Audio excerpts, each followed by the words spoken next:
Welcome to anybody that's out there watching. This is Sean Doherty, our candidate for Congress in California's District 19, the Central Coast, a very long, beautiful region.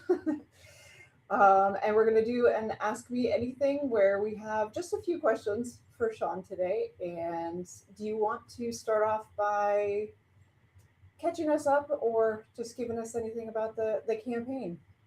Oh boy, wow. It's really a wild ride running for office. The campaign is definitely gaining some traction. Just an hour ago, I was walking around my neighborhood practicing my speech that I'm going to give in a forum, and we should plug that, by the way, if you have that in front, if you can pull that up, the details. And just like a college student ran up to me who was like, "Hey, are you Sean Doherty?" I was like, "Well, yes, I am." He had seen us on Instagram, and he was really excited about my strong positions on what's happening in Palestine. And I have to say, like, that's really gratifying. Well, I am just a citizen living in this district who's furious about what our government is doing overseas, and it really means a lot to see other people also um, understanding the significance of it and wanting to get real representation into DC. Who will stop wasting our money on torturing and children abroad, and instead making sure our kids can go to school and get health care and eat food that's not poisoned. It sounds so stupidly simple, but apparently it's not, right? Yeah. Like, what is Get going on, AIPAC, y'all? get AIPAC and them out. Right. Here is okay, cool. You can see it, right? That this is the forum. So this is the third forum, right? It is. That's right. Which is amazing because when I ran in 2024, there were zero forums. And now, as you said, Ashley, this is the third forum. And that just shows how much the people in this district want something different, right? People are advocating for these forums because they want it to be possible to elect someone different. That's what's going on here. It's really exciting to see. And I think this is the first time Peter wasn't at the other ones, was he? Oh, Peter Verbica, the second Republican, that's correct. He Yeah, was not. You're right. So right. both Republicans will be there tonight. So that'll be fun. I'm sure we'll hear some really interesting responses. Yes. Considering the landscape of our politics right now. And I think they're mostly so it's the women's. Oh shoot, I usually have it right in front of me. The Valley Women's Club of San Lorenzo Valley. Yes, yes. So a lot of concern about the environment and fires, and that's Yes. very important to California. So it should be very Yep. interesting. I think the questions Absolutely. there will be like an AMA, and you're just going to get them Right. Exactly. And from I all. just want to mention they when you go look at the Valley Women's Club website, they have some a handful of issues that they're really focused on, and they're not feeling heard. They're just getting ignored by Sacramento and especially Washington. But their issues affect all of us. When wildfires start up in the mountains where they live, it comes down to where we live, right? So really important issues being raised there, and I'm excited to go there and to engage with them. All right, let's kick off our questions here. There's only a couple, but there's definitely a theme. Let me speed this up a little bit. Okay, so since we are at the pissed at Panetta AMA, Panetta claims it's fine for him to take AIPAC money because he donates to Democrats to beat Republicans. Now, he said this during a public town hall, which we have video for too. This person says, "I think the money means you should follow the rules." What? Oh, I may have altered it slightly. So basically, like, what do you think about that take? What do you think about? somebody taking AIPAC money and saying like, "Hey, it's okay because it's for defeating the Republicans." Yeah. Uh, yeah, Ashley, you and I both went to that town hall in Watsonville. That was late 2025 when we attended that, and this was his answer on his AIPAC money, because he got this question at the town hall: "Why are you taking all this AIPAC money?" And his answer was, "Well, we're all doing it, and ultimately, I'm just giving that money to the party so we can beat the Republicans." That was his answer, and that's a terrible answer. We don't have to take money from anyone. Just I'm speaking as a candidate. When we take a donation, it is entirely up to us whether we accept it. We can refund it, and there's plenty of precedent of giving that money back. And in fact, I recently refunded some money, so it is possible, and that's what he should be doing, and that's what they should all be doing. The Israel lobby has been completely distorting the priorities of our Congress. You know, the Iran war, I think, is Exhibit A right now, right? What is the inflation last month? Like 3.8% inflation. Food prices are going up. Clothing prices are going up. Gas prices are going up. Everything that we buy, everything is going up. And it is because of that war, which was not in our interest. So I think the answer is like, you have to give it back. You don't have to take it because the other people are taking it. If you're taking it, if you don't give it back, you should be voted out, and those other people should be voted out. So to me, this is pretty black and white. We should be, as representatives, we should be representing the people living in our districts, not representing the interests of a country on the other side of the globe. Yeah, so that's kind of a softball question for me, but it's not a softball question for most people in Congress, which is wild. Right. If we get rid of the candidates that, or the representatives that take AIPAC, that is the majority. So I hope that we are able to make big shift this election. Yeah, and before we move on, I want to also mention the fact that this money is being dispersed in more and more convoluted ways, because the American people are angry about the influence that the Israel lobby has over our government. You know, recent polling data shows that more Americans sympathize with the Palestinians now than Israel, and the Israel lobby knows this, and so they're finding these ways to donate through like shell packs and through individuals, and that's why organizations like Track AIPAC are so important, because they have the expertise to track that down, and they can give you a report card on a representative. You can go to trackapac.com. You can see that I'm endorsed by them. You can see they've found $0 that I've taken from the Israel lobby. So until we can like outright ban all of that, we have to rely on tools like Track AIPAC. And so I encourage people to use that and to spread the awareness to their friends and neighbors. Absolutely. Beyond the fuel, it is also just the fact that we can see what's happening now in a time like we couldn't see it before. So when it comes to these wars, it's live streamed in 4K. So Yeah. like it's hitting our pockets, but we're actually literally watching the most heinous acts that have nothing to do with us. We should not be there. So it's No, absolutely, and yeah, I saw so much horrifying images and video coming out of Gaza and Israel's response to October 7th, and that's why I've quit my job to run for this office. Honestly, like I saw so much suffering, unspeakable suffering. And it's the most horrible thing I've ever seen in my life, and I am furious, and that's why I'm running, because the incumbent Jimmy Panetta has voted for every dollar of military aid that has gone to Israel since October 7th,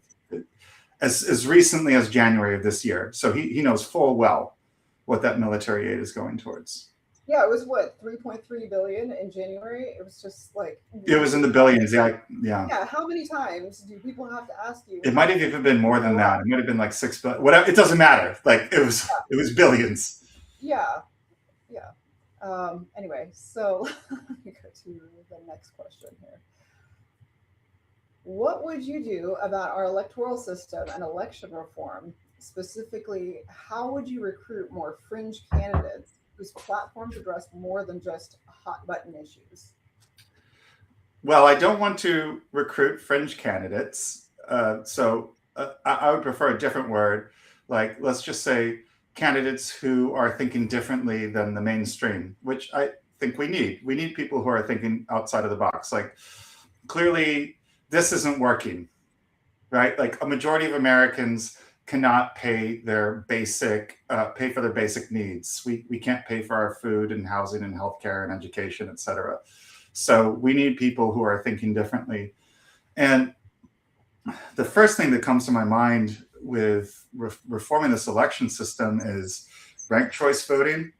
For people who don't know, with ranked choice voting, you don't just vote for one person. You vote for your first choice, second choice, third choice. So if there's someone who's, I don't want to say fringe. Sorry, I don't mean to insult the person who asked the question, because I think I understand what they mean. Like, if you want to vote for someone who's not like the establishment candidate, but you're worried about being a spoiler, right? Splitting the vote and getting the worst person into office. With ranked choice voting, you can say, well, my first choice is the person who's outside the mainstream, and my second choice is the mainstream candidate who's broadly on my side of things. And that way, you don't have to worry that by supporting the outsider, you don't have to worry that you're actually helping the mainstream candidate on the other side, who you abhor. So that'd be the first thing, is ranked choice voting, and then the second thing would be public financing of campaigns. We need to overturn Citizens United. We need a constitutional amendment so that we can enact a public finance system for elections, so that candidates don't have to call for dollars, don't have to dial for dollars. That's what they call it. Like, I'm sure people have heard this, but our representatives are spending most of their time dialing for dollars. They should be focusing on legislation, but instead they're calling big donors, begging them for money. And of course, that money comes with strings attached. So we need to just eliminate that whole finance system, which means that people who aren't part of the good old boy club, who don't have all those connections, people who are outside of that can run viable campaigns, because they'll have that money available to them. So those are my two things: ranked choice voting, public campaign finance. Agreed. Yeah. And also just the fact that I think it goes missed, as we have been trying to get the word out, get just the exposure in general. Like the people that are elected have this wide range of opportunity where they can just show up and, be heard, be seen, say whatever they want, gaslight people. And it's just very, very unfair when it comes to like actually providing people with the choices that we have. Also, imagine if we didn't have the top two in California and this governor's race. Like, there's like 61 candidates or 60 Right. voters like that. Yeah. My goodness. My goodness. No, that is a good point. Everybody is thinking about that right now. We as a campaign have some insight into how many people have turned in their ballots at this point, and there are a lot of people who have not turned in their ballots yet. And we know from like the phone banking we're doing with the campaign, talking to voters, that they're waiting to turn in their ballots, because they need to see who Democrats are consolidating around for governor, because they don't want to allow the two crazy Republicans. They're both crazy in their own special way, by the way. Complete nut jobs. Like, we're afraid of letting them get number one and number two. Ranked choice voting would solve that. All right. Let's see. How about this one? This is a little bit of a shift. So, what can be done to ensure more support from the federal government for mass transit? Well, first of all, strongly support mass transit. I want to see a high-speed rail system connecting the entire country. That would be so much better for the climate. It would be so much better for us. Who likes going through the airport, right? Like a lot of these trips you take on a plane, you spend half your time at the airport going through security and all that. Like a high-speed rail system would just be so much more pleasant for us and so much better for the climate. We absolutely need it. I haven't answered the question yet, but I just want to say, like, I 100% support mass transit. I think that is critical to addressing the climate crisis. Why are we not getting it? I think a lot of it, sorry, I'm a broken record, but campaign finance. You know, the oil lobby, the fossil fuel lobby is very influential, and they're giving a lot of money to candidates. Like, there are a lot of people in Congress who are reliant on those campaign contributions from fossil fuel. And not only fossil fuel, but also the car manufacturers. You know, I think it was this morning I saw Elon Musk posting on social media that he was on Air Force One flying to China with Trump. That's not okay. Elon Musk, what is he, like, CEO? I can't remember what his position now is with Tesla, but yeah, you know, Elon Musk, Tesla. Like, obviously, he's got a tremendous amount of influence within our government, tremendous amount of influence over the policies that we enact, the money that we're allocating. And we should just eliminate that. He gave Trump a lot of money when Trump was running for president, right? So we just need to cut that out. And a public finance system would go a really long way in solving that problem. So once again, I'm going to say corrupt elections is how we solve one of the major problems we're facing. Stopping corrupt elections. Yeah, sorry. Yes, stopping corrupt elections. Like, more corruption, please. More corruption, yeah. And also, I mean, when are we getting those flying cars? I'm surprised he hasn't put those out yet. Like, that was the next thing. Okay, here's another one. Panetta approved $60 billion in Israel aid since taking office, which is $215 million for our districts. Universal education, healthcare, nuclear weapons, subsidized abortion. Everyone's pissed that this is what Israel is getting. What would you do differently? Broken record. Right. Well, okay. Maybe I don't want to get into the subsidized abortion thing, but that I might take issue with that. But yeah, we should all have universal education and healthcare.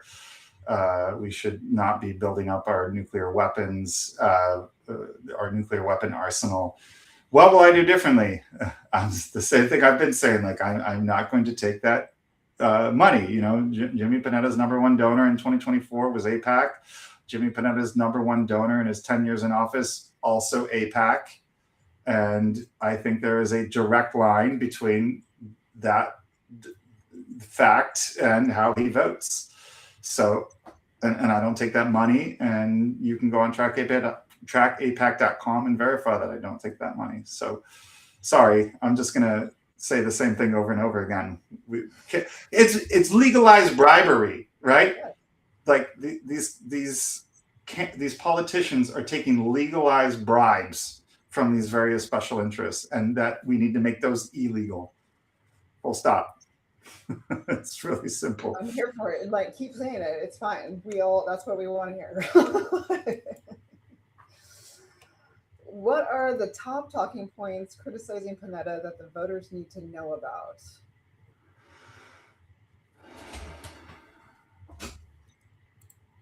Mostly it's about foreign policy. He's been supporting the genocide in Gaza.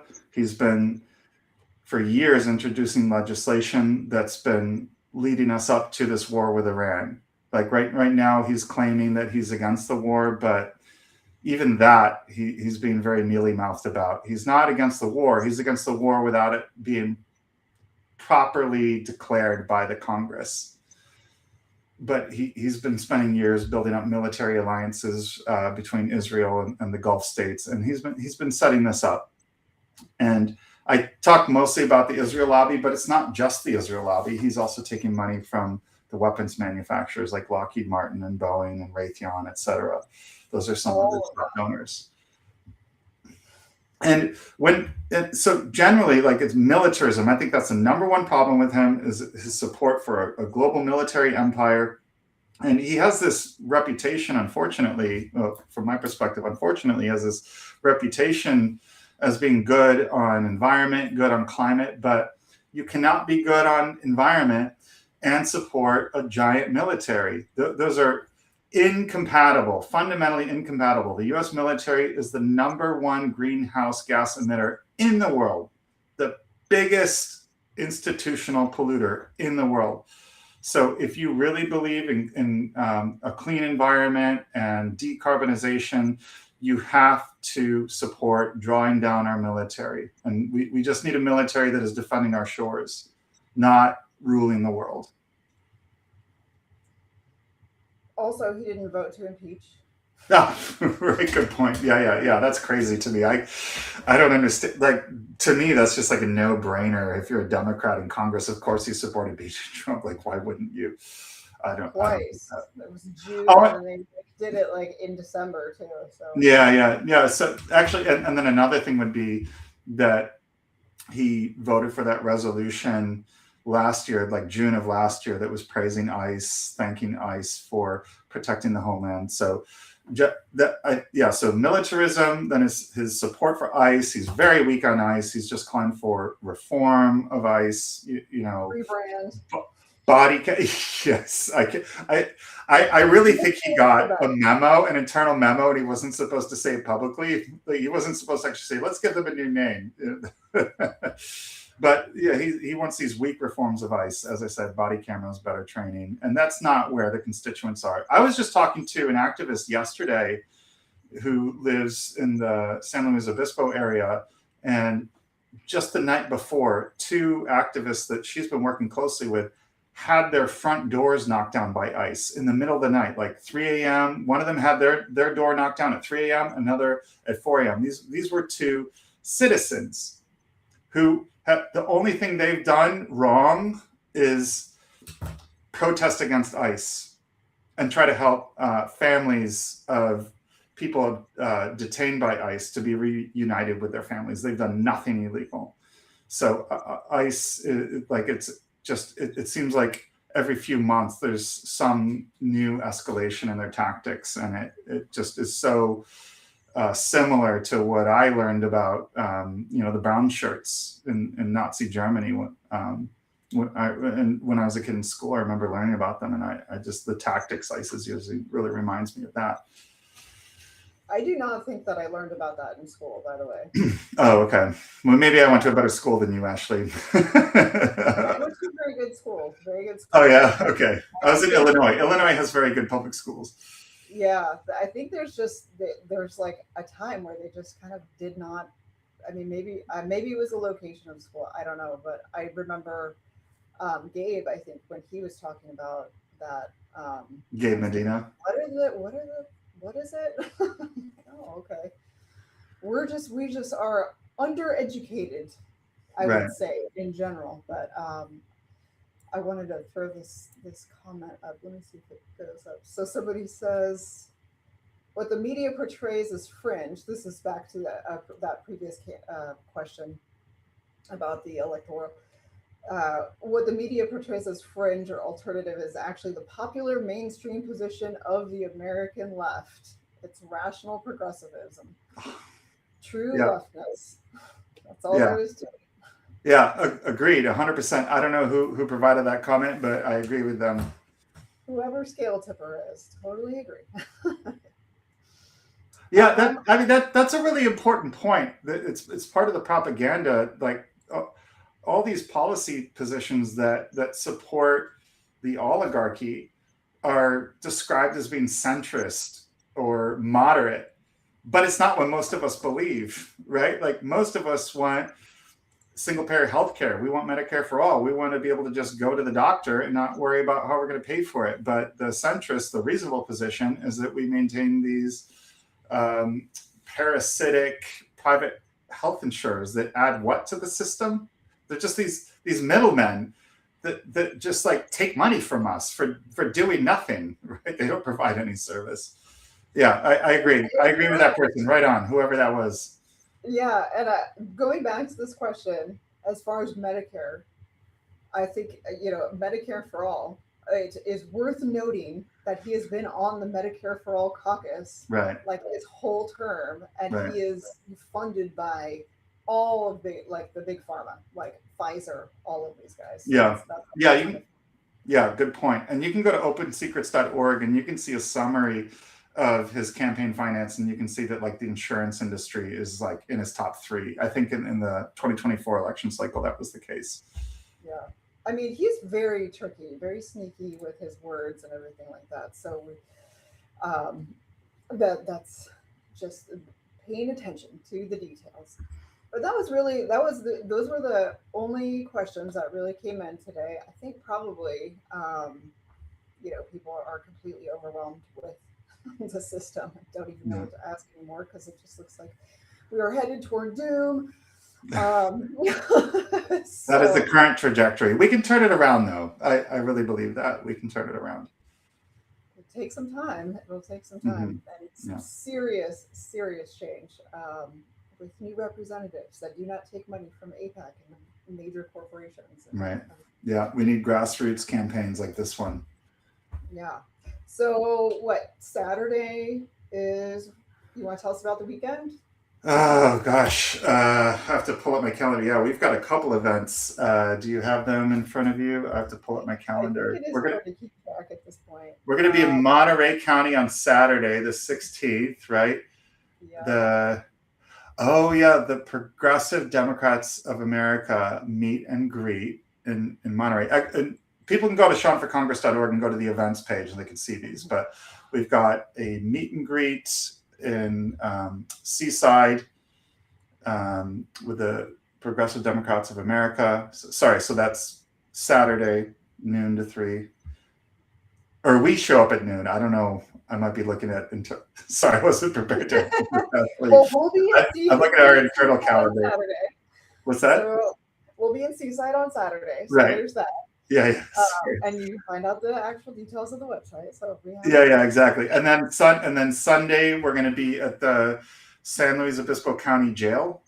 Yes, Sean's going to jail. No, at 10 a.m. And like I was referencing earlier, the ICE is really cracking down on those activists down there. They need a lot of support. So I'll be out there with protesters, not directly outside the jail. I just want to make that clear that we don't anticipate that there's going to be any violence from the police. There we go. Okay. So hopefully people can see that. Yeah, 10 a.m. On the intersection of 1 and Kansas Avenue in San Luis Obispo. And then that same day, Sunday, we're going to do a meet and greet at the Raw Curry Yoga Studio in Cambria. So that's also in San Luis Obispo County. Yes. Cool. Okay, there we go. That looks professional. All right, thanks, Ashley. So Santa Cruz candidate forum today, Monterey or Seaside tomorrow, SLO on Sunday, and then a slew of things that are coming up as well. So it's the final push. Tell your friends. I don't care if you live in the district or not. Tell people to share this candidate for Congress who, if we could get Sean, let's say we have this top 2 primary, and it's always been historically Democrat versus Republican, because the one Democrat, the AIPAC Democrat. AIPAC Democrat. That's a good way of describing it, the AIPAC Democrat. He's the one that's always on the ballot. So he's like basically unchallenged. So now we want to make it the Progressive Democrat versus the AIPAC Democrat, or whatever you want, corporate Democrat, establishment, whatever the term is. So share and spread the word, whether you're here, there, or anywhere, because this impacts all of us, not even just in the country, but around the world. And I just want to say to people, like as the candidate, as the guy that like I'm always walking around with my green hat, and so people do recognize me. It's working. I just want to say to the volunteers, I know people are making the phone calls and putting the door hangers on people's doors and helping on social media. Like I can tell you from And my hosting events. and hosting events. Yeah, it's working. I can personally tell the difference, and it's a little bit scary to me being recognized when I go out in public. So that's not great. I don't want to be a celebrity, but like it's working. The work that everybody is doing, I am personally seeing the impact. The awareness is spreading. Yeah, so just like today, I was walking down the street and someone ran up and got a selfie with me because they had seen me on Instagram, and I was just like at the grocery store, and the checkout clerk was like, "Oh, I got your door hanger." You know, I'm seeing evidence that all the work that we're putting into this is paying off. Yes, it is. And at some point, you'll get used to being recognized. All right. Well, that's all we have, and we're at 30 minutes. I know we Cool. kind of scheduled an hour, but I think this is perfect. Yeah, And yeah, that's a good cutoff point. information And for everyone, and now hopefully we see people at the events, right? yeah, we'll get ready for that candidate forum. Yes. We have 19 days to the election. Oh, wow. So here we Alfred and are. I have been doing this for at least a year, haven't we? Yes. Yeah. It's been a year. Wow. Okay. It's been a year. It is quite a shift. So people are really paying attention. Oh, also, I wanted, we did create like a vote page on the website as well. So we have found care action is you're in the voter guide there, in the peace vote piece. It's linked on the website. So there's like in the voter guides and everything too. So Oh, I didn't know about that. I missed that. That's cool. Okay, cool. yes. I just got it up yesterday, and Oh, okay, cool. it moved quickly. So yeah, there's a few of them. So Nice. and there's some great media that's coming out on the social media with just giving the details of Panetta's actual stance. So even if they don't mention you, it's just exposing it, and feel free to comment on those. And shout out to this org. I think it's called Transparency Salinas, or that's like an Instagram account. They put out a really fantastic post that was like breaking down Jimmy's donations versus my donations, and that was really well done. Like clearly, someone put a lot of effort into it. It was great. So shout out to Transparency Salinas. I hope I'm getting that name right. We'll just double check when we get back to it. And that was a couple weeks ago. I was like, how did I miss this? So Yeah, it was really good. it's out there. All right. I'm going to end the live, and I will see you in a couple hours at, at the forum. Yeah. Yep. Okay. Thank you. All right. See you next week.